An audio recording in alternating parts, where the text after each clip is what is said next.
bara ya kuhukia gukomio thirikari ya Jubilee no ithiete na mbere gututhura mirugamo itiganite ateti amwe magiko atinogireru kuringana na mubunge wa Pokot South David Kosing uria ni mware mamurikite ritana riri ni akirire nganja muorotoria thirikari rinaguo akionekana kunyita mbaru mĩario ya mubunge wa Belgut Nicholas Koech ati rorero ni ruramurikwo.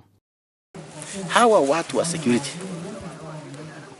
tunataka tuseme ama tunatarajia wao hawatumiki na wale watu wanataka kufunja serikali yetu ya Jubilee, na sisi tunaangalia kwa makini sana, kwa sababu sisi naona vile watu, kwani hii Kenya kwani imesaliwa leo? Haijasaliwa leo. Tulikuwa juzi, tulikuwa jana, tutakuwa leo na tutakuwa kesho kutu. Kosing no athiete na mbere kuria ria magwetiro gukumini ya itina ria mbere ya NYS na ministry ya ugima wa mwiri makinyirwo akiuga gutire wadana wa mugongo.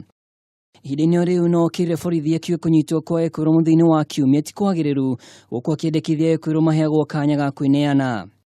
Kwa nini una arrest mtu Ijumaa ama Ijumaa jioni ndio ulazimishe yeye halale cell mpaka Jumatatu ndio apate nini? Apate aibu. Yule kiongozi ama yule Mkenya apate aibu bila kupatia bond. Hiyo ndio wenzangu wale wanasema proposal kama hiyo ndio wanasema hatufurahi. Mĩario ĩno yũkĩte thutha wa ateti kuma Rift Valley kuga kũrĩ na njama ya gũthĩnĩkania minista wa hinya wa thitima Charles Keter gũkumina ihinda-inĩ rĩrĩ ya Kenya Power na kambuni ya KPC. Ngĩribotera Kameme TV, rĩtwa rĩakwa nĩ Mwaura wa Ndong'o.